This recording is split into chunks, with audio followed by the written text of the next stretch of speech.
Okay, so let's analyze the pendulum demonstration using the cups. So the pendulum was at rest, and then I did work on it, taking the pendulum from its central position, bringing it up and up and up, working against gravity until it was at the height of my head.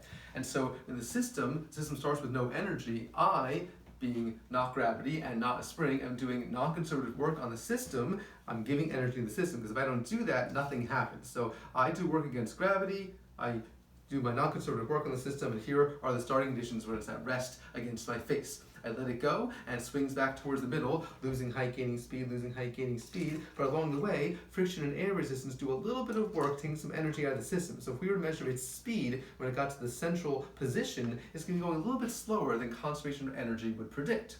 So there it is in the middle, and then it goes away from me towards the other side, losing speed, gaining height, losing speed, gaining height. But along the way, friction and air resistance do a little bit of negative work on the system, taking some energy out. And so when it gets to its peak on the other side, it's not quite at the same height from which it started. Coming from there, it's going back towards the center, losing height, gaining speed, losing height, gaining speed. But along the way, friction and air resistance do a little bit of negative work on the system, taking some energy out.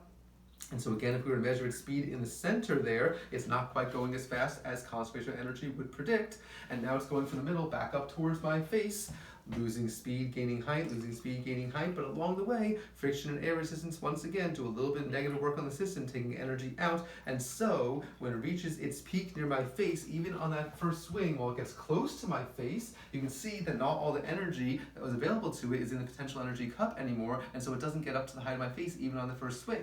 And then after letting it swing for a long time, eventually friction and air resistance take all of the energy out of the system. So what can I do with this power ray to demonstrate that the energy is taken out of the system, never to return? Right.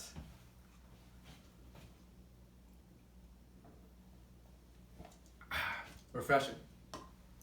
Now, I could return the energy to the cup, but I won't. That's disgusting. But that's the point. When friction and air resistance do negative work on the system, they take the energy out of the system and it doesn't come back.